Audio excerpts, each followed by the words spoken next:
Shalom Bapak Ibu dan Saudara-saudari yang terkasih di dalam Tuhan Yesus Kristus. Kembali lagi pada pembacaan firman Tuhan hari ini.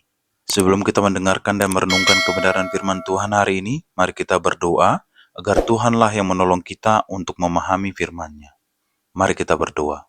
Bapa yang baik yang kami sembah di dalam nama Tuhan Yesus Kristus, pada saat ini kami akan membaca dan merenungkan firman-Mu. Tuhanlah yang menolong kami untuk mengerti dan memahami firman-Mu. Di dalam nama Tuhan Yesus Kristus kami telah berdoa dan mengucap syukur. Amin. Hari ini 5 kali saya kasih tema besarnya Business Breakthrough karena saya terbeban untuk mendoakan dan beri firman tentang pekerjaan jemaat atau profesi Anda. Baik Anda yang kerja sama orang atau Anda lah pemilik usahanya. Tapi 5 kali ibadah hari ini bukan seminar bisnis karena bisnis itu masing-masing spesifikasi. Anda yang paling tahu bidang Anda. Tapi soal hati adalah urusan saya. Karena itu hari ini ada prinsip-prinsip berkat dalam Alkitab yang harus kita temukan, yang akan memperlengkapi kita di dunia kerja.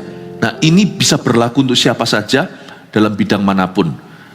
Saya berdoa kalau hati Anda diberkati, apapun yang Anda jamah akan diberkati oleh Tuhan. Mari saya ajak kita membuka firman yang terakhir ini dengan judul jalur berkat yang berbeda. Kita lihat hal pengabulan doa di Matius pasal 7 ayat 7 sampai 11. Matius 7, 7 to 11 ya. Hal pengabulan doa, saya bacakan ayat per ayat.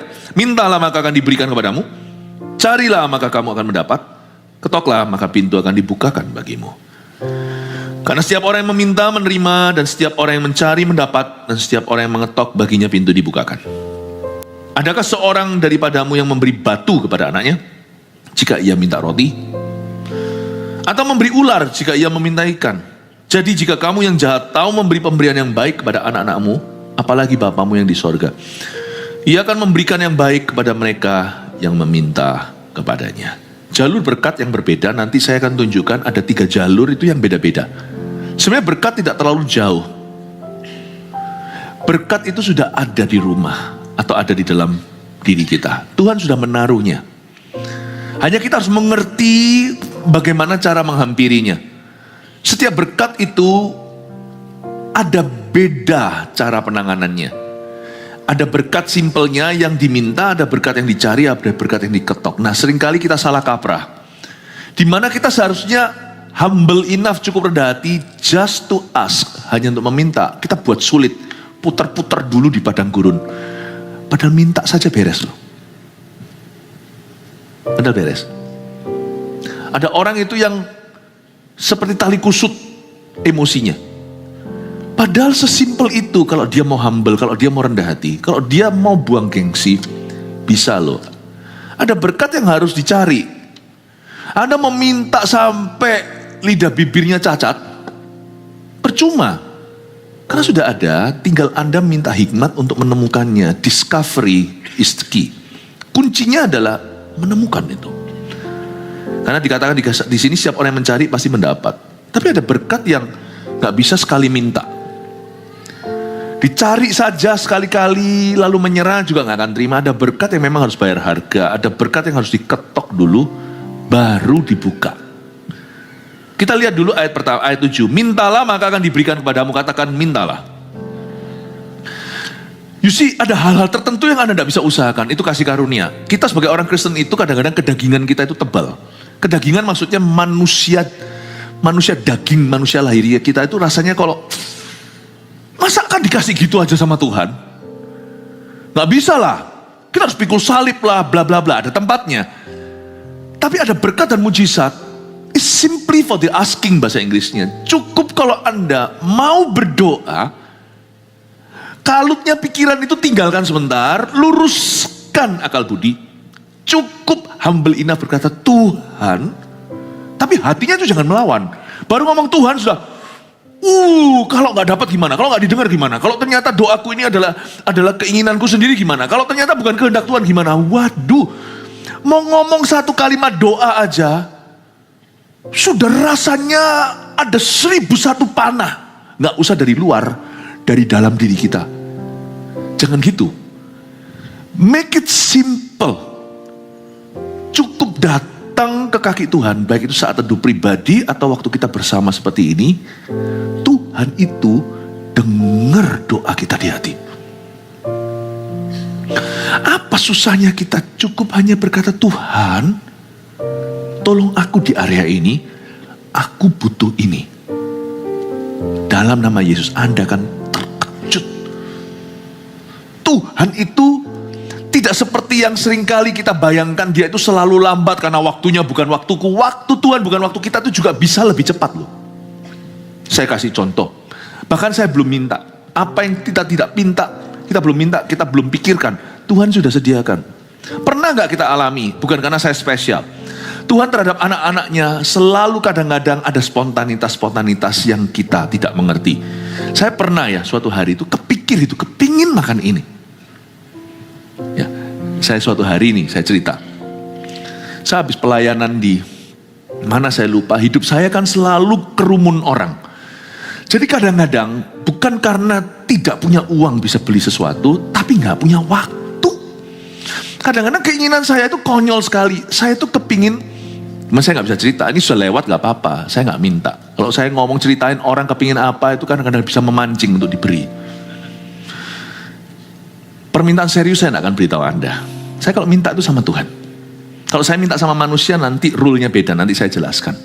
Tapi saya kesaksian. Saya kepingin sekali, waktu itu saya gak bisa sebut namanya sih, saya gak mau endorse apa-apa. Saya itu digoda terus lewat SMS-an, ini loh ada diskon ini. Es krim ini. Saya kepingin itu, es krim itu. Saya itu bukan pemakan es krim. Anak-anak saya tahu, es bukanlah makanan favorit saya. Tapi bisa kepingin, itu udah pikiran. Ini obsesi, tengking, ini setan. Bukan, kadang-kadang kita tuh manusia. Bukan hanya punya kebutuhan, kadang-kadang kita juga punya kemauan. Dan Tuhan tuh oke loh dengan itu. Sekonyol itu, padahal yang kuurus itu urusan hidup dan mati orang. Es krim saudara didengar sama Tuhan. Saya kepingin itu, bukan diskonannya. Gambarnya itu loh yang menggiurkan. Saya gak murahan. Saya malah justru gak suka, bukan karena saya kaya raya. Saya gak suka orang itu suka punya mentalitas free itu loh. Itu juga merusak pasaran. Jadi semua itu materinya dikurangi. Supaya apa? Jor-joran harga. Lalu nanti gak enak. Dulu enak, sekarang gak sedap. Saya gak mau. Kalau saya suka sesuatu, saya rela bayar harga. Saya gak jadi orang punya mental. Saya jadi orang cheap itu saya gak mau gitu. Kalau orang itu memang memberikan servis yang baik, kita harus berani tips kalau memang ada tips-tipsan. Kita harus berani. Kita harus hargai hasil orang, produk orang, servis orang. Makanya hidup kita, kalau kita taruh di level kayak gitu, murahan atau rendah, Tuhan nanti juga akan tunjukkan penilaian orang sama kita juga menghargai.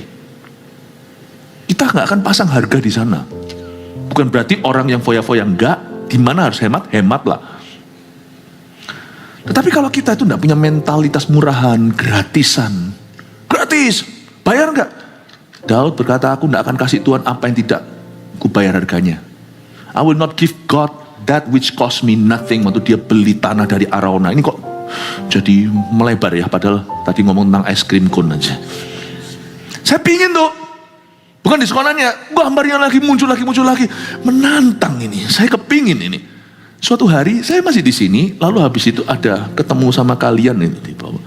Tiba-tiba baru kepikir, saya ngomong sama istri saya di sini ruang belakang, lalu kita harus ketemu sama jemaat, ada urusan. Saya habis khotbah, turun muncul salah satu coach ya. CGL tuh muncul teman baik. Terus bilang, "Kok mau ini kok?"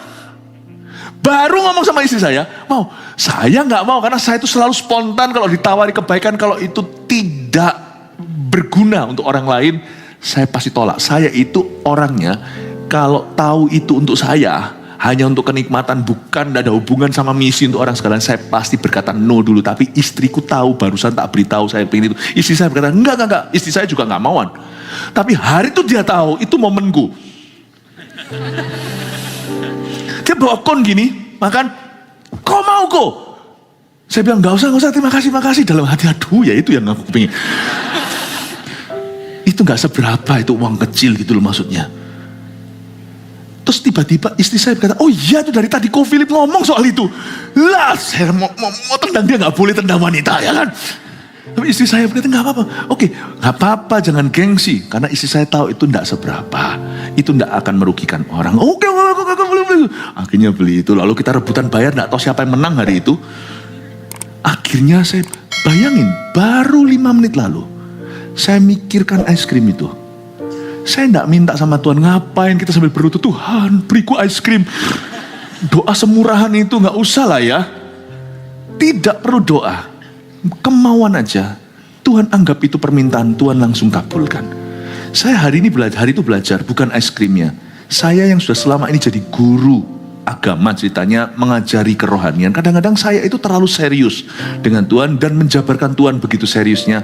Sampai misi, 1000 gereja 1 juta murid, jiwa-jiwa yang terhilang, yang binasa nanti masuk neraka. Saya jadi lupa, pengalaman itu untuk aku, bukan es krimnya. That God is into the small things in your life too. Bukan hanya great things, bukan perkara besar. Tuhan itu sangat peduli sampai kita, sampai rambut di kepala kita itu terhitung semua. Tidak ada satu pun jatuh ke tanah tanpa sepengizinannya. Tuhan itu saking cintanya, Tuhan itu rindu. Bolehkah Anda terima ini sebagai rema? Meskipun ada orang tertentu yang bisa memanipulasi lewat kebenaran ini, ada orang yang bisa motivasi salah, saya tahu, tapi saya ambil risiko karena saya percaya jemaat ini dewasa. Bisakah Anda menerima ini sebagai rema bahwa Tuhan lebih rindu mengabulkan permintaanmu daripada kita rindu menerima pengabulan doa? That's your God. Sometimes I forget. Kadang-kadang saya sendiri lupa, karena pikiran saya kan tentang surga dan neraka. Kadang-kadang perkara sederhana. Es krim cum-cum, cum-cum. Orang sini kalau bilang es krim kon begitu. Ya ampun, raja di atas segala raja. Yang menjaga seluruh jagat raya, semua berputar pada porosnya. Dengan jutaan miliaran bintang di angkasa. Perhatikan, saya kepingin coklat. Hari itu saya pegang kon itu, saya seperti Daud, gak bisa makan. Seperti saya mau persembahkan untuk Tuhan, tapi kalau saya persembahkan ya eman. Ya, aku persembahkan ke sini dulu. Saya ingin cerita dari kesaksian ini, that your God is good and generous. Tahun 2025 jangan merasa Tuhan itu jual mahal. Kalau bisa lama, kenapa dibuat cepat? Kalau bisa susah, kenapa buat mudah? Tuhanmu tidak birokrasi. Apa yang dia langsung kabulkan, dia pasti kabulkan. Tidak usah Anda itu ragu kalau itu akan Tuhan delay till tomorrow, atau Tuhan akan lelet, sengaja lama-lamain, ulur-ulur waktu sampai esok hari. Tuhanmu tidak gitu, jangan salah paham. Karena itu ada kalimat di ayat 8, karena setiap orang yang meminta, menerima. Itu fakta, sama dengan setiap orang. Kalau ada orang yang lompat dari tingkat 10, pasti terluka. Itu gak usah beriman. Itu sudah realita, itu sudah fakta. Barang siapa minta, menerima. Cuman kita sering gembar-gemborkan karena banyak orang Kristen yang tidak dewasa, banyak bayi rohani yang ngawur. Karena itu kita selalu disclaimer, hati-hati. Kalau kita minta, gak tentu dapat seperti yang kita minta, gak tentu sesuai ekspektasi. Itu ada benernya, supaya kita hati-hati, jangan lekas kecewa. Tapi kerap kali yang kurang fair adalah bagian yang satunya lagi kurang diekspos. Izinkan saya mengeksposnya hari ini. Sometimes and most of the times, many times, kalau kita meminta sesuatu yang berkenan di hati Tuhan, kita meminta sesuatu yang benar-benar tidak melanggar firman, sometimes, many times, berkali-kali, Tuhan gak pakai bilang later atau nanti, dikabulkan langsung, bahkan sebelum kau mendoakannya dikasih. Jangan stres please, Tuhan itu baik. Tapi kadang-kadang kita gagalnya itu meminta, karena kita sendiri terlalu ruwet sebelum minta. Kalau minta gini. Terlalu banyak perdebatan di dalam diri sendiri, bukan setan loh ya. Kita debat sama pikiran sendiri yang selalu menentang dan melawan. Izinkan saya mengingatkan bahwa Tuhanmu itu murah hati. Many times doa dikabulkan sesuai dengan permintaannya. Saya ulang, berkali-kali, terlalu sering, tapi karena kita itu menganggap itu sebagai biasa, kita tidak menyadarinya. Sebenarnya berkali-kali di hidup kita, kalau kita mau jujur, Allah kita itu mengabulkan doa persis sesuai yang kita minta. Cepat lagi, gak pakai lambat. Kadang-kadang mengejutkan seperti pengalaman saya. Itu bahkan bukan permintaan, cuman keinginan. Kepingin saja dikasih kayak gitu. Ya karena Pastor Philip kan dekat sama Tuhan kan. Enggak, sama Adam dan Hawanya. Sama. That's how good your God is. Beritahu kanan kirinya, Tuhan itu baik dan mengasihimu. Tolong sampaikan pesannya Tuhan kepada orang sebelah. Amin. Sama Tuhan itu yang berani minta. Tapi katanya pendeta tidak boleh minta-minta. Ya, sudahlah, pendeta itu cuma mau jaga aja, supaya jangan sampai Anda keluar jalur. Dan itu benar, baik ada hamba Tuhan yang mengingatkan. Tapi saya tunjukkan intisarinya ya kepada siapa yang meminta. Karena setiap orang yang meminta, menerima. Jadi, jangan sungkan sama Tuhan. Katakan lagi pada orang belakangnya, Sir, jangan sungkan sama Tuhan. Haleluya. Minta itu ada berkat yang tidak perlu rumit. Cukup simply for the asking. Kalau Anda minta, Tuhan beri. Tapi sekali lagi, nih selalu kepancing terus disclaimer dasar hamba Tuhan selalu begitu. Ya nggak apa-apa lah. Papa itu kan selalu hati-hati gini ya. Mama juga sama hati-hati, kadang-kadang nggak apa-apa juga overprotective. Tapi lupakan sifat overprotective kami. Itu hanya karena mengasihimu, tidak mau Anda sampai jadi salah hati. Tapi sebenarnya ya, coba baca lebih lanjut. Kalau Anda bisa lihat simple saja, pesan yang saya bawa adalah Tuhan mengabulkan doa lo. Persis seperti yang kau minta. Sudahkah kau minta? Saya jadi ingat perkataan Yesus. Sampai sekarang kok belum minta? Yesus tegur muridnya. Loh, kayak Yesus yang butuh aja. Kalau sampai sekarang kamu belum minta, mintalah kepada aku. Tidak berkata kamu minta pada Bapa demi namaku saja, tapi mintalah kepada Bapa. Bukan hanya mintalah dalam nama aku, mintalah kepada Bapa secara langsung, karena Bapa akan memberikan. Mintalah, sampai sekarang kamu belum minta. Mintalah supaya sukacitamu penuh. Kadang-kadang kita itu sudah terlalu dewasa, kita kurang menjadi kanak-kanak. Kita harus memiliki iman seperti anak kecil, berani meminta. Tapi kalau sama manusia, jangan minta mentahan. Kadang-kadang ada berkat tertentu itu yang sudah ada, cuman kita nggak berani minta. Misalnya kita mau janjian sama orang, wah rumit sendiri. Padahal kalau minta waktu, kadang-kadang tiba-tiba dikasih. Jadi jangan masuk di dalam satu area namanya asumsi. Yang penting kita harus punya harga diri. Misalnya kalau saya punya masalah dalam pekerjaan, minta hutangan itu jangan dibiasakan. Nanti jadi tukang ngutang. Kita harus punya harga diri. Sekalipun kalau kita punya bisnis pekerjaan itu lagi terpuruk, jangan dengan gampang minta kemurahan orang. Jangan jual dirimu. Saya punya satu prinsip dalam hidup saya, ya, yang sampai hari ini tetap saya pegang, yaitu saya tidak akan mudah minta sama orang. Kalau sampai kita perlu minta sama satu orang, misalnya dalam konteks pekerjaan kita bermasalah, maka jangan minta mentahannya, yang penting mentahannya. Aku minta dong bantuan, sana kan punya uang. Itu langsung kita posisinya rendah.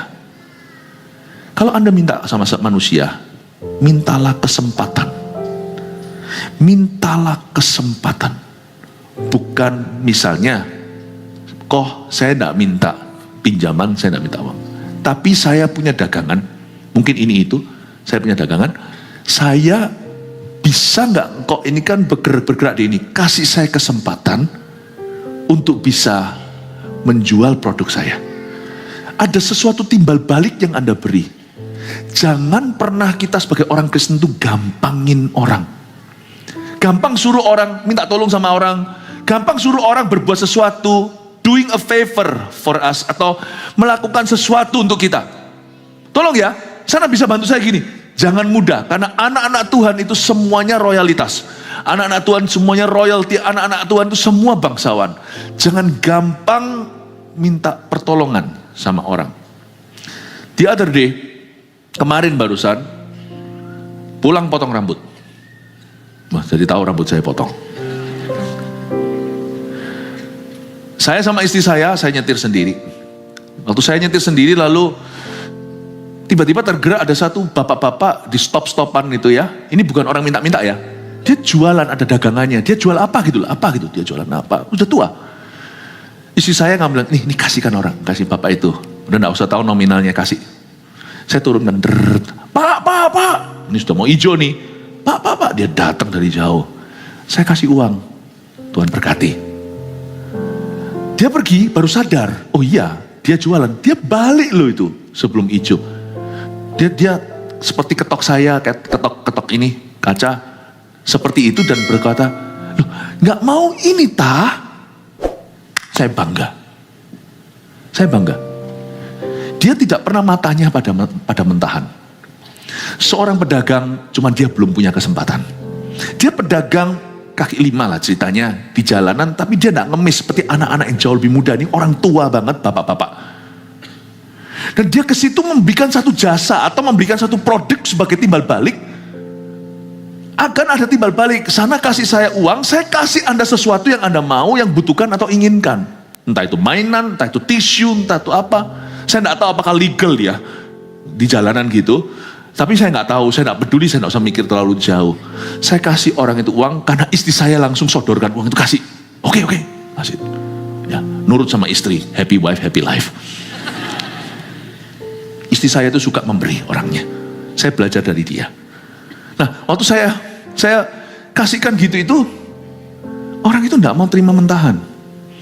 Sehingga saya paksa karena lampu udah hijau. Udah Pak, Ustaz, terima kasih. Oh iya, terima kasih. Apa saya jalan. Saya syukur pada Tuhan. Saya sangat respect dengan Bapak itu. Saya tidak tahu namanya siapa. Bahkan mungkin bukan orang Kristen. Dia punya harga diri.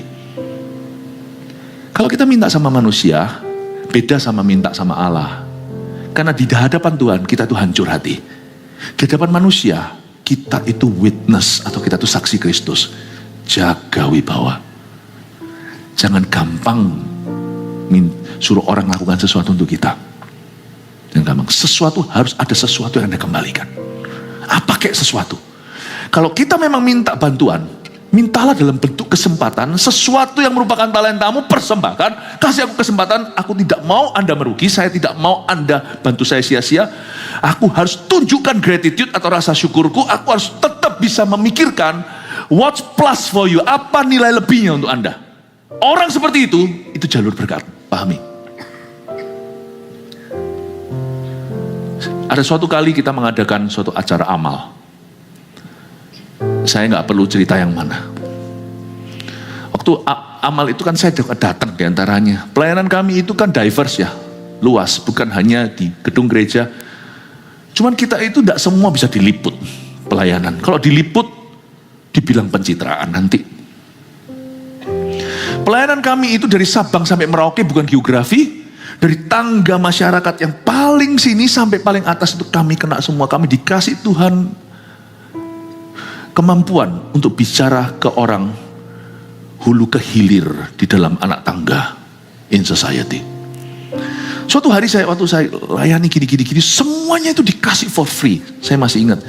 Tapi setiap kali jalan, saya selalu disentil sama 10, 20, 30, 40, 50 orang, semua sentil begitu. Yang kami butuhkan itu sebenarnya kan mentahannya. Saya lewat lagi kan, padahal kita kasih mereka apa yang mereka sangat butuhkan dan mendesak. Tapi ujung sini sampai ujung situ saya dimintai uang. Loh, saya tidak keberatan, tapi saya tahu itu bukan solusinya. Dengan senang hati.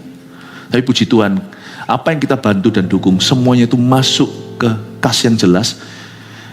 Misalnya di gereja kita ada MSP, ada misi penginjilan, ada misi kemanusiaan, semua itu ada kantong dan jelas, semuanya itu channelnya itu jelas. Kita ini, saya termasuk pemberi. Dalam hal ini tidak ada pendeta dan pengusaha, ibu rumah tangga, mahasiswa, kita semua itu sama-sama giver. Hati itu aman, nyaman, tentram. Tahu kalau di gereja itu dengan tertib semua tersalurkan. Jadi kita tidak dibohongi dan kita juga tidak ngawur, tidak gegabah. Tapi pada waktu saya sendiri cemplung, saya masih ingat. Ujung jalan ke ujung jalan, saya dimintai terus. Itu saya sedih di hati saya, meskipun bukan 17 Agustus. Saya berdoa supaya Tuhan ubahkan mentalitas bangsa dan negara kita. That's why we are poor. Mentalitasnya itu loh, poverty, tidak ada harga diri. Saya diajari dari kecil, mau sampai kelaparan saya tidak akan pernah berlutut bersujud minta roti. Saya tidak akan pernah minta roti, saya akan minta kesempatan. Give me an opportunity, you tidak akan pernah menyesal, pernah percayai saya. Kalau itu saya berani tantang orang. Kalau saya memang butuh bantuan, saya akan ketok pintu dan berkata, Bapak, kasih saya kesempatan, give me. tunjukkan, beri saya kesempatan untuk membuktikan pada Anda bahwa saya bisa berguna untuk Bapak. Saya tidak punya apa-apa. Emas perak tidak aku punya. Tapi aku punya suatu, saya punya integritas, saya punya determination, saya punya suatu kegigihan. Saya punya keuletan. Aku akan tunjukkan. Anda adopsi saya berada di sayapmu. Perusahaan tidak merugi ada saya. Tapi justru saya bawa devisa. Hal yang sama yang saya terapkan dalam pelayanan. Di dalam gereja, tidak semerta-merta orang berkata, pendeta enak. Kami itu kerja mati-matian. Kalau kami tidak bisa membawa kembali apa yang telah diberikan pada kami adalah defisit, kami bukan aset. Buat perusahaan, organisasi, atau apapun termasuk ministry yang kami bantu, yang kami dukung. Jadi orang itu kita harus punya harga diri. Saya ngomong gini, maaf, jangan ada yang tersinggung. Mungkin beberapa kita belum teruji karena kita berkecukupan. Tapi kalau kita tidak punya, Bapak Ibu Saudara, kita baru akan ketahuan warna aslinya. Yang penting kita harus ajarkan mentalitas seperti ini kepada anak cucu kita. Ini juga bisa menjadi masalah orang-orang yang berada, karena anak cucunya belum teruji, lahir sudah berkecukupan. Janganlah kita tidak perlu latih anak-anak kita sampai mereka harus ditaraf di bawah kemiskinan, tidak perlu. Tapi mentalitas dan value nilai itu harus turunkan sedini mungkin in their life. Waktu saya dulu pelayanan di Ungaran bersama dengan Pastor Yohanes, waktu itu Pak Samuel Handoko adalah gembala sidang setempat.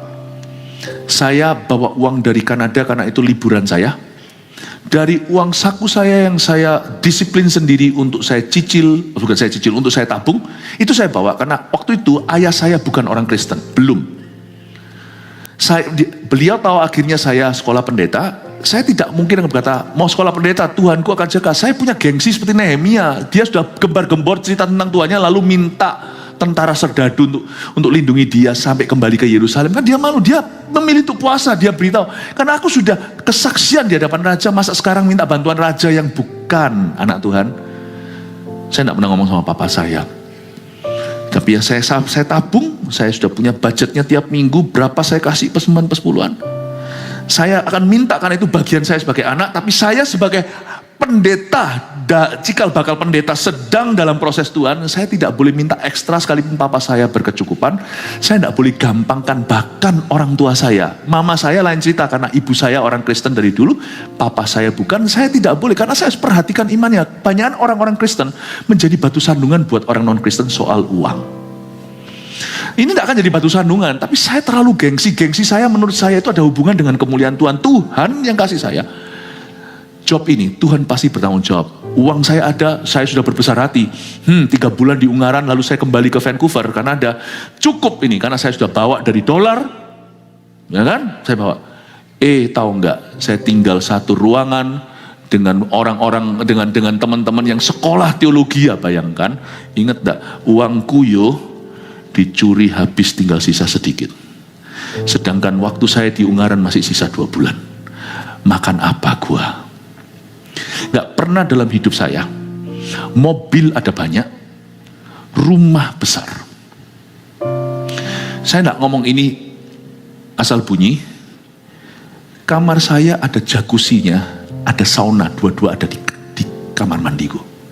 Saya nggak ngomong ini membual karena kami bukan dari keluarga kaya raya, tapi kami tidak kekurangan. Saya jadi pendeta bukan untuk cari roti. Saya buang roti ke lautan baru jadi pendeta. Lalu tidak pernah seumur hidupku saya harus lihat toko roti di depan masih ingat? Itu harga 200 perak atau berapa? Ada ibu-ibu yang jaga.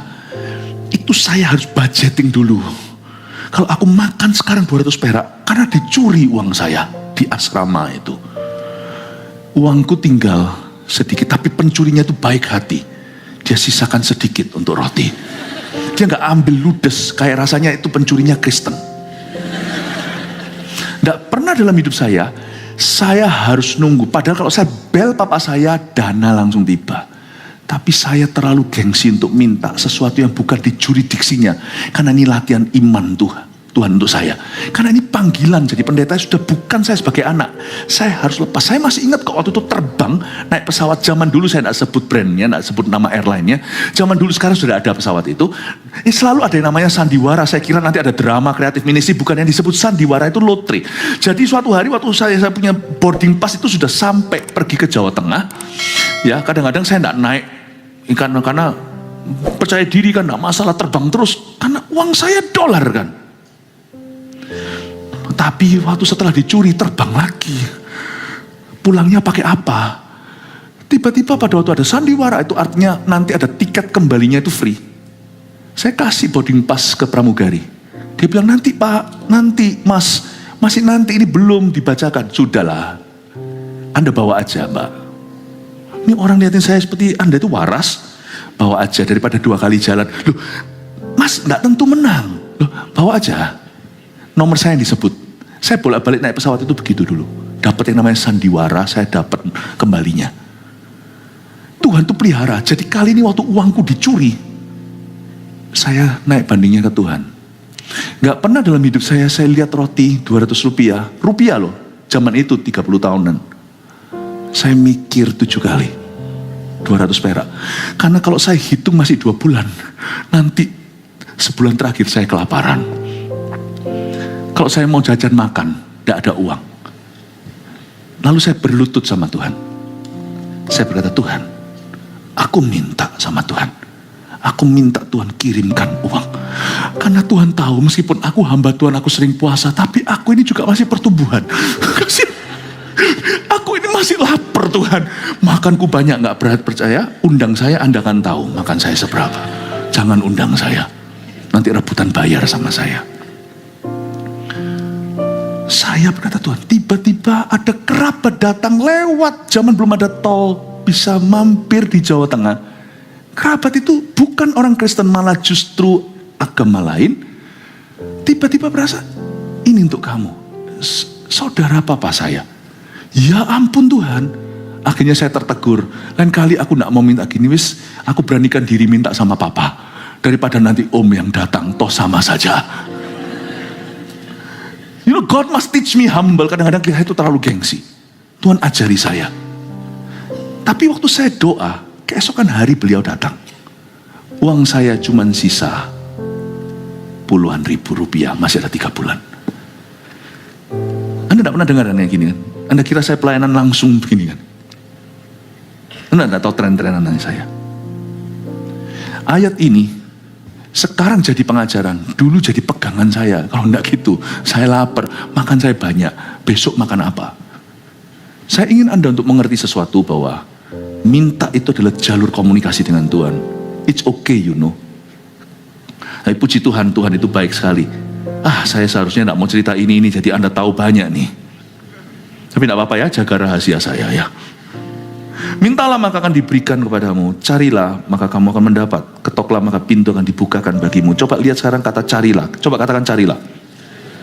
Ada berkat yang tidak perlu Anda minta, sudah ada di sana. Jadi tadi pagi saya sampaikan tentang 5 roti 2 ikan. 5 roti 2 ikan itu mereka bawa pulang 12 bakul penuh. Berarti ada roti yang tercecer sana sini. Pada waktu Yesus memberi instruksi, tolong kumpulkan roti. Mungkin ya nggak ditulis di Alkitab secara detail. Saya bisa bayangkan beberapa muridnya udah kenyang. Orang kenyang kan malas gerak. Semua orang udah makan, 5.000 orang makan sudah pergi. Cecer sana, cecer sini. Tapi karena Tuhan itu menunjukkan satu sifat. Orang yang bisa menghargai perkara kecil bisa melakukan perkara besar. Bagi murid-muridnya mungkin, ngapain sih Tuhan pakai tapau segala? Buat apa? Pakai tapau segala. Tuhan suruh mereka, guru beri instruksi, kumpulkan roti. Nah, bayangkan satu bukit luas, roti 12 bakul kelihatannya banyak. Tapi kalau itu di ribuan meter persegi arealnya, roti itu dibagi-bagi cecer sana sini, kelihatan dikit. Tuhan ajari mereka satu prinsip. Kamu jangan remehkan sesuatu yang dari titik kejauhan itu nampaknya tidak banyak. Tapi kalau kamu sengaja kumpulkan, nanti pulang kamu bawa ke mertuamu, hai Petrus. Kamu bawa nanti ke keluargamu, hai Yakobus. Kamu bawa pulang, hai Bartolomeus. Tidak perlu aku buat mujizat lagi. Tidak semua itu penyediaan Tuhan itu by miracle. Ada berkat yang tidak kau pungut. Ada berkat yang sudah ada, tapi nampak kecil. Tapi kalau Anda mau teliti dan telateni, kalau Anda mau sungguh-sungguh jeli dan kumpulkan, duduk bersama dan cari, Anda akan menemukan 12 bakul ternyata masih ada. Harta karun, harta terpendam kadang-kadang sudah ada di rumah kita. Cuman kita remehkan, apa sih itu artinya?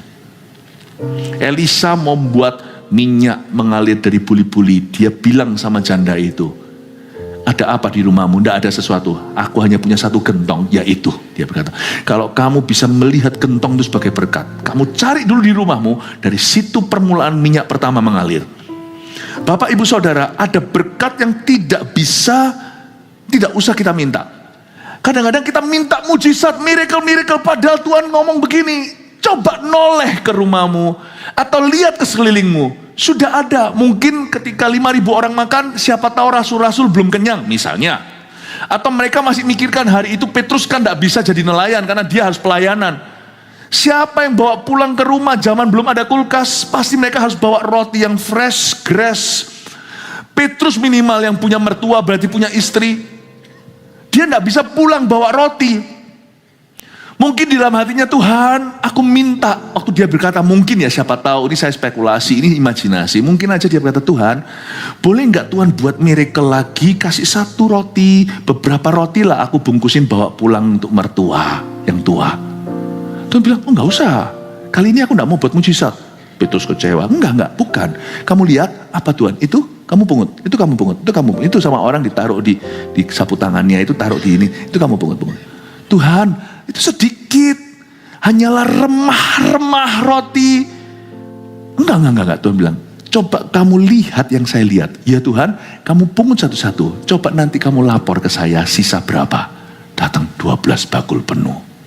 Kita kan selalu merasa kurang. Tidak bisa.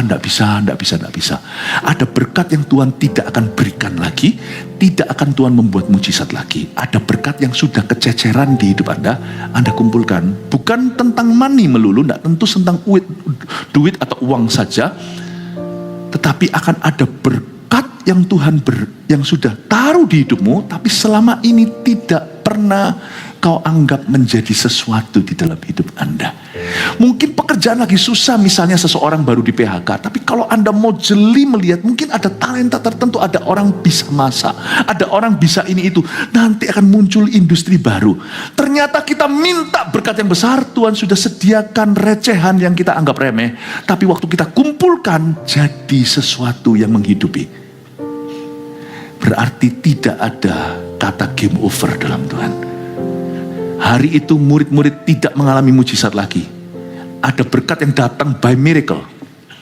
Ada berkat yang datang ada berkat yang datang karena mujizat, ada berkat yang datang karena kita jeli melihat. Kadang-kadang kita juga di CG kan masa yang sama. Berkat itu tidak tentu materi. Aduh, nggak ada pemimpin. Tuhan waktu melihat Gideon pertama kali juga bukan pemimpin, dia itu bersembunyi di belakang tempat pengirikan anggur, injek-injek gandum segala, mengirik gandum. Lalu habis itu malaikat keluar dan berkata, kau pahlawan gagah perkasa. Dalam hati, gagah perkasa apa yang aku lari dari Midian? Tapi kalau dia belajar melihat yang Tuhan lihat, dia akan melihat bahwa dia akan mengalahkan tentara musuh dengan 300 tentara saja. Kadang-kadang kita nggak bisa melihat. CG kita lihat, mana ada. Tuhan ada berkati aku, kasih aku pemimpin, kan kita maunya gini, langsung Tuhan utus sesuatu yang seperti Pastor Yohanes, yang satu sesuatu yang langsung seperti seperti langsung Pastor Moro, atau langsung seperti siapa. Kita maunya di depan kita semuanya orang yang masih struggle imannya, orang-orang yang masih belum lengkap pemahaman Alkitabnya.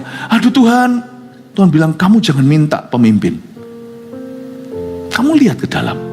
Apa Tuhan? Gideon semua lari dari masalah.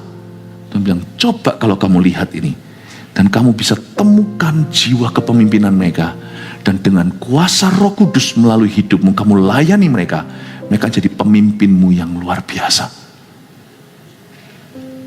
Kalau Tuhan tidak menjawab doa kita, saya curiga kemungkinan berkatnya sudah ada, cuman kita belum jeli melihatnya. Anak saya waktu kecil tanya sama saya suatu pertanyaan yang menurut saya brilian. Daddy, emas itu kan dari tanah. Dia bilang gitu. Kok bisa mereka tahu ada emasnya? Itu masih umur berapa? Warren tanya sama saya waktu kecil. Iya ya. Hanya mata jeli dan orang-orang yang bisa mengelola yang tahu di dalam lumpur itu digini-ginikan ada emasnya. Bukankah Irian Jaya banyak yang begitu di Papua? Katanya 1 minggu mereka cuma gini-gini aja sudah menghasilkan sekian. Coba bayangkan. Bapak Ibu Saudara, dibutuhkan mata jeli dan iman untuk melihat berkat yang tidak perlu diminta, tinggal kau cari dan temukan. Sebab Alkitab mengatakan setiap orang yang mencari mendapat. Lalu ada berkat yang harus diketok. Setiap orang yang mengetok, pintu akan dibukakan bagimu.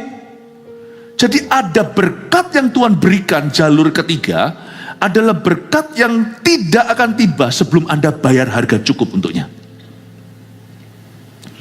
Dan sebelum Anda mengetok-ngetok itu nggak ada orang. Kalau orang ngetok yang gimana ya? Orang kalau ngetok nggak niat itu gini loh, knock. Lalu nanti ngomong sama, aku sudah datang ke rumahmu, kamu nggak buka pintu. Aku nggak dengar ketok aja, sudah. Coba tunjukkan lagi kamu ngetoknya gimana. Tok. Itu nggak niat bro. Ketok itu minimal 2, 3, 4 kali. Tok, tok, tok, tok, tok. Tok, tok, tok, tok, tok, tok, tok, tok, 7 kali.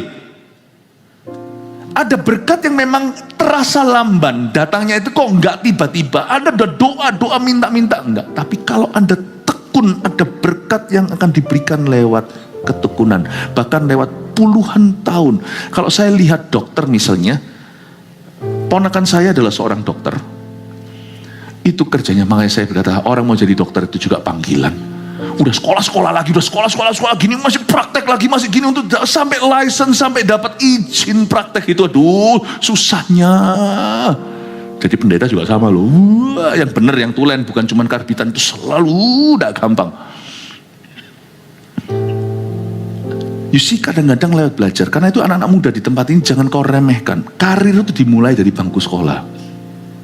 Mungkin Anda nanti tidak akan ingat matematika, tetapi cara matematika menempamu akan menunjukkan nanti Anda segigi apa waktu Anda berurusan dengan perkara-perkara yang tidak Anda pahami di dunia kerja nanti. Sebenarnya saya bilang, karir kita itu mulai dari bangku sekolah. Decades of studying hard. Karena itu anak muda tidak boleh kita itu hanya bergantung pada berkat yang diminta atau yang dicari.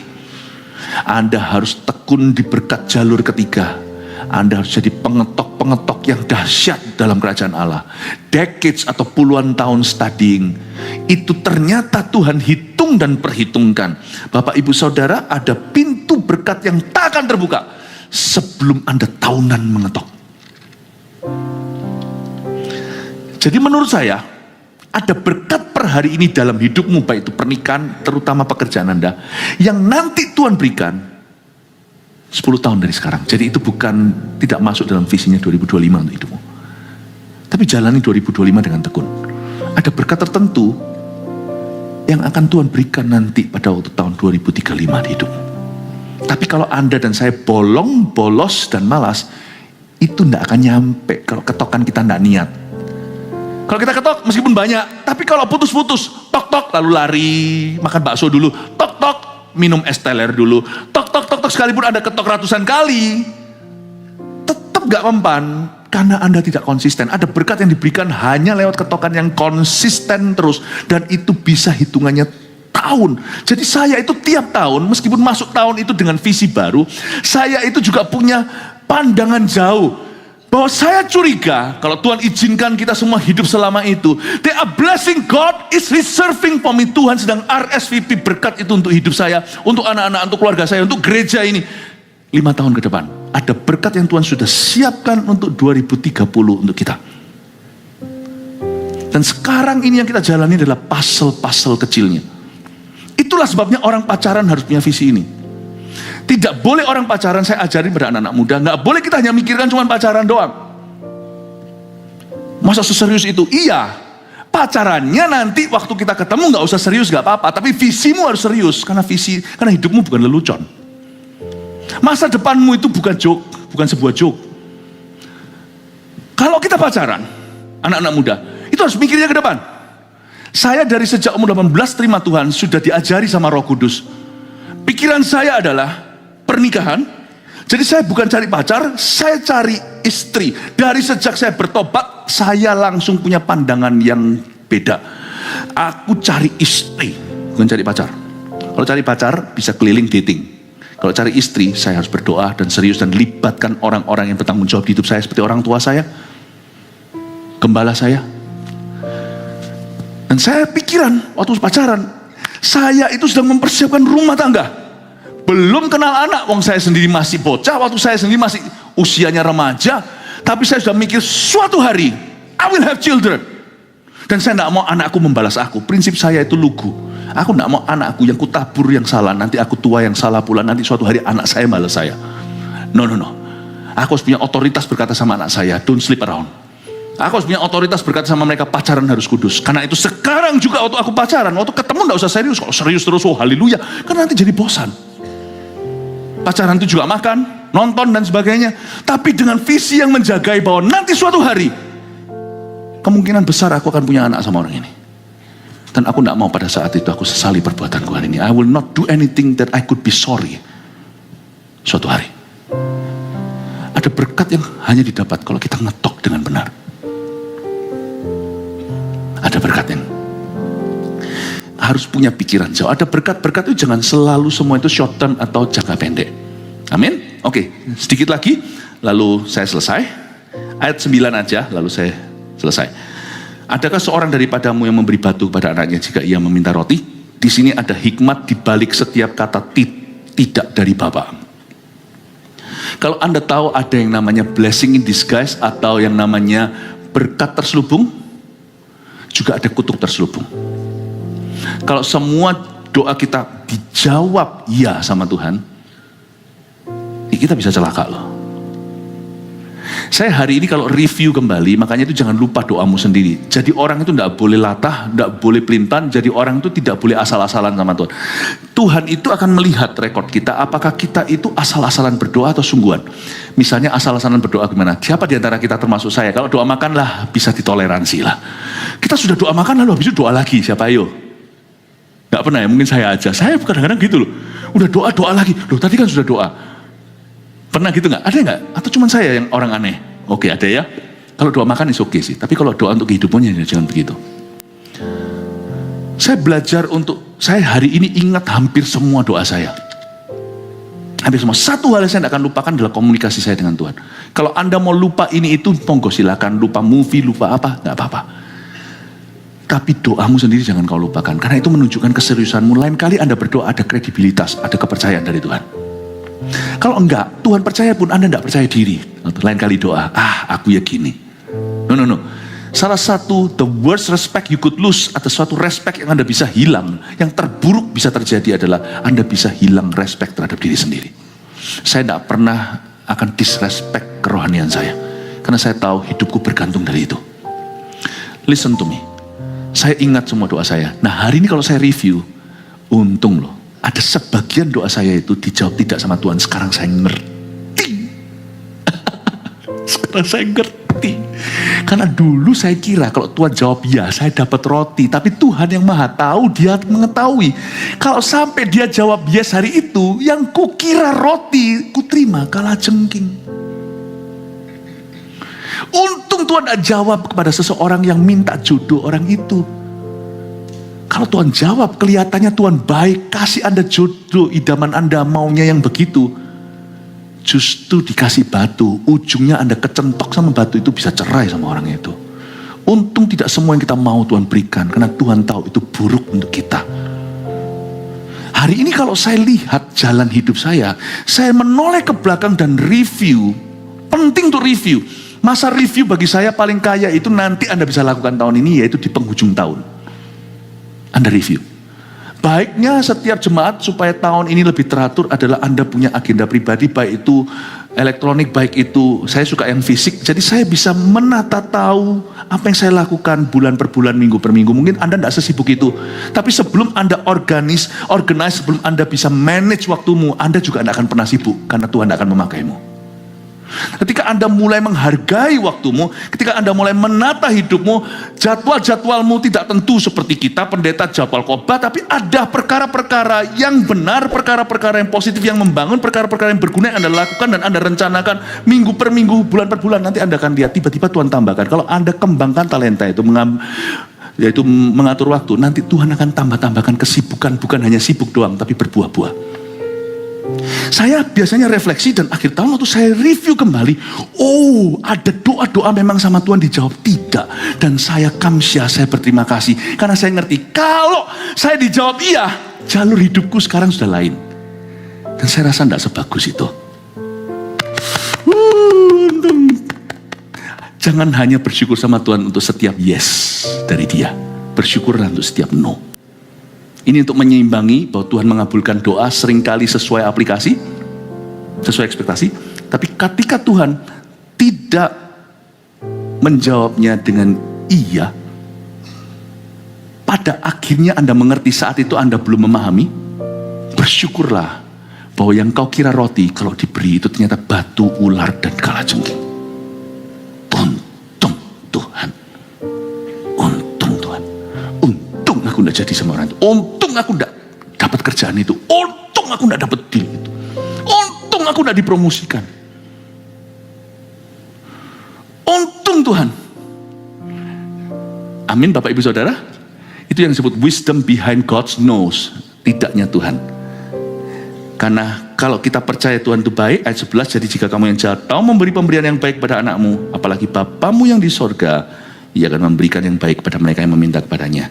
Sebelum saya akan berikan satu nubuatan yang saya janjikan, apa yang saya doakan tahun lalu untuk tahun ini, saya kasih dulu 3 poinnya sebagai summary, sebagai penghujung pesan Tuhan yang saya berikan. Ada 3 jalur berkat yang berbeda yang saya mau presentasikan. Yang pertama, dari kata minta, mintalah. 1, ada berkat yang harus diminta dulu, baru diberikan kepada kita. Tapi saya tadi jabarkan dan saya elaborasi. Minta sama Tuhan itu beda minta sama manusia. Minta sama Tuhan itu bisa apa adanya, sama manusia kita jangan lupa status kita. Kita harus punya wibawa. Kita itu adalah saksi Allah. Jangan pernah murahan dan gampangin orang. 2, ada berkat yang sudah ada pada kita. Jadi percuma kita koar-koar minta. Tuhan tidak akan kabulkan. Karena Tuhan berkata sudah ada. Tapi terlalu kecil Tuhan, tercecer mana-mana. Kumpulkan, coba kamu kumpulkan. Kamu akan temukan sesuatu, nemukan sesuatu. Akan jadi industri tertentu, akan jadi sesuatu pekerjaan baru. Akan jadi sesuatu berkat dalam hidupmu. Ada berkat yang sudah ada pada kita, tapi kita perlu mencarinya. 3, ada berkat yang berjangka panjang. Itu pintu berkat yang terbuka setelah kita berusaha sekian lama. Jadi kau dan aku jangan paksakan. Poin ke-1 saya di khotbah hari ini adalah ada berkat yang tidak bisa. Jangan paksakan berkat sebelum waktu Tuhan.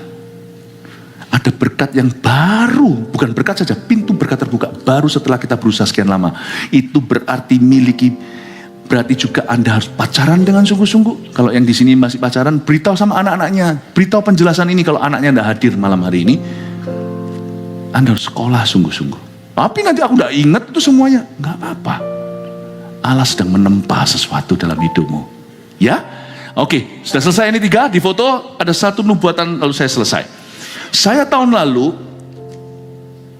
seperti mendapatkan suatu profesi. Saya buka ya 1 ayat aja lalu mari. Yaitu di Yesaya pasal 58, tidak ada perencanaan, jadi tolong multimedia bisa keluarkan kalau bisa keburu, buka. Yesaya 58 ayat yang ke-12. Ada berkat yang Indonesia belum lihat, ada berkat yang orang-orang Kristen harus persiapkan. Ini berkat seperti di Mesir, Yusuf itu waktu zaman Firaun dapat mimpi, sudah dapat hint atau dapat bocoran dari Tuhan, yaitu ada sapi lembu yang wagyu yang gemuk-gemuk, 7 tahun pertama, 7 tahun berikutnya kurus, kering kerontang, lalu yang gemuk dimakan yang kurus tetap kurus, nggak gemuk-gemuk. Itu masa paceklik.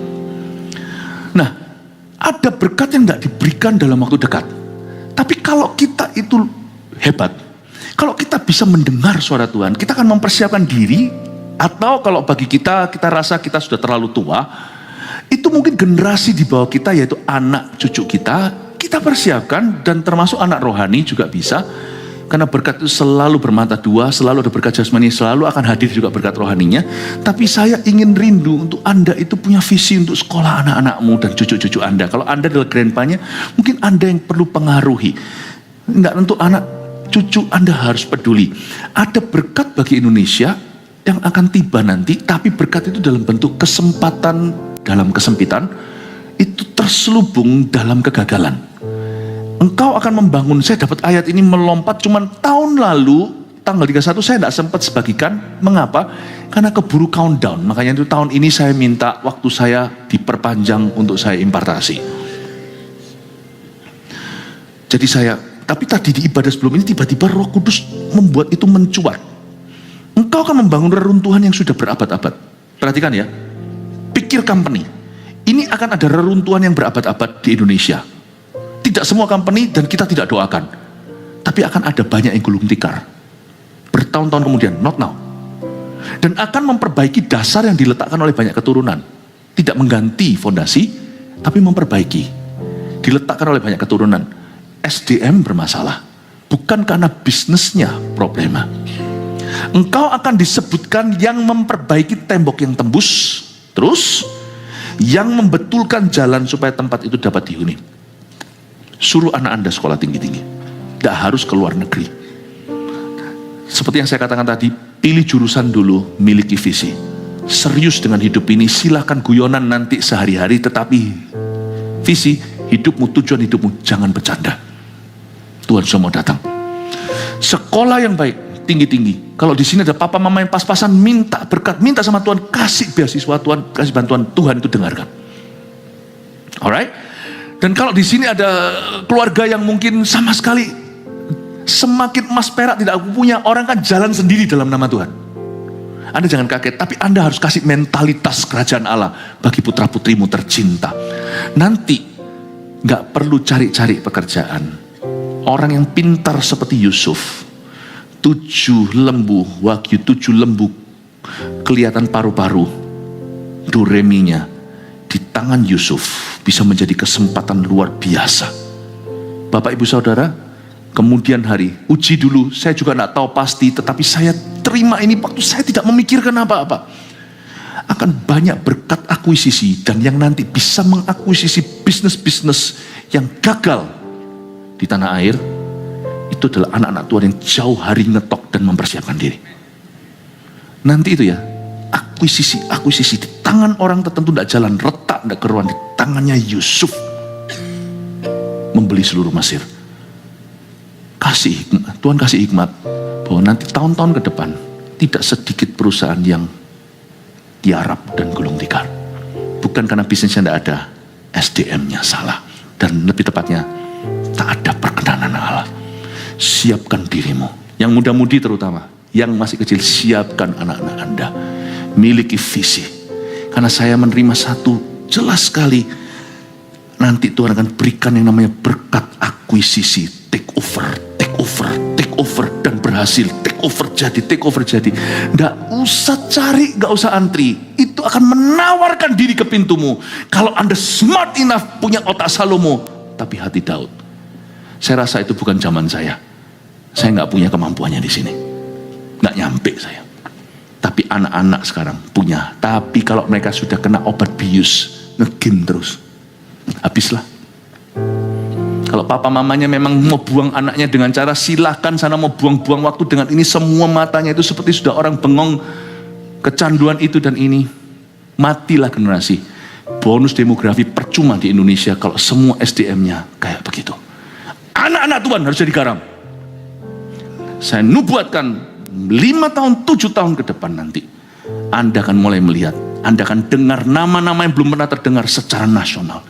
Anak-anak Tuhan dibangkitkan, yang bisa memutarbalikkan, tembok yang hancur, fondasi yang runtuh sama dia bisa dibangun kembali jadi bagus, lebih bagus daripada sebelumnya. Karena Tuhan berkenan dan karena dia mempersiapkan diri. Mau ketok dari sekarang masih SD, jangan tunggu nanti ketika terlambat. Kita doa ya. Ada berkat-berkat yang saya nubuatkan jauh hari itu akan terjadi. Mari kita doakan supaya anak-anak kita dipakai oleh Tuhan. Kasih tepuk tangan untuk Tuhan. Mari kita semua bangkit berdiri. Haleluya. Oh, praise the Lord. Siapa diberkati oleh Tuhan? Amin. Bapa di dalam sorga, terima kasih. Hamba-Mu minta supaya kalau Engkau memilih skala nasional atau internasional untuk segala sektor bidang dalam dunia pekerjaan, termasuk dalam pelayanan ministry, bukan hanya imamat dan bukan hanya rajani, tapi imamatnya juga. Kalau Engkau memilih hamba-hamba Tuhan yang sungguh-sungguh berdampak bagi bumi, dan Engkau memilih keturunan orang benar yang sungguh-sungguh mengubah setiap sektor di dunia, please menoleh ke GMS. Pilih kami, pilih keturunan kami, pilih anak didik kami, orang-orang yang kami pimpin didik di JG. Pilih Tuhan, please choose us. Jangan kau lewatkan gereja ini. This is a good church, gereja yang baik. Kami tahu kami mengejar perkenanan, sebab kami tidak mengejar berkat di balik tembok gereja ini. Kami mengejar hati Tuhan. Karena Engkau tahu itu Tuhan. Bimbing kami. Kalau di sini nanti ada anak-anak muda yang mendengarkan ini, kalau mereka selama ini sia-siakan waktu dan buang-buang hidup, mulai hari ini mendengar firman ini, mereka tidak akan lagi buang-buang potensi. Hamba berdoa supaya Tuhan pakai Army of God usia AOG ini ya Tuhan Yesus di gereja ini, usia Eagle Kids Tuhan pakai Tuhan. Dan kami orang tua juga tidak mau kalah. Bapa di sorga, pakai kami jadi pengaruh, pakai kami jadi pemimpin, pakai kami jadi musanya yang bisa melihat jauh. Pakai kami untuk membelah laut merah untuk generasi berikutnya. Kami tidak mau ketinggalan. Sampai senior pun tidak mau ketinggalan. Kami berdoa ya Tuhan, use this church. Pakailah jemaat gereja ini. Hamba berdoa, minta urapan-Mu. Kalau Engkau memilih orang-orang-Mu yang Kau pilih secara hebat di dunia ini, kami tidak kejar sukses berhasil versi dunia. Tapi kalau Engkau memakai orang-orang, kalau Engkau memilih untuk memakai orang-orang tertentu secara dahsyat, please consider GMS punya kandidat. Hamba berdoa di dalam nama Yesus. Mungkin apa yang hamba katakan sekarang belum make sense bagi beberapa orang. Hamba-Mu seperti terlalu jauh melampaui waktuku, waktu kami semua. Beri mata iman. Hamba berdoa seperti Elisa berdoa untuk Gehazi. Buka matanya untuk bisa melihat kereta kuda. Hamba berdoa, buka mata rohani, celikan mata rohani jemaat yang Kugembalakan dalam nama-Mu. Open their eyes, oh God, supaya mereka bisa melihat yang Kulihat. Terima kasih Bapa di sorga, dalam nama Yesus.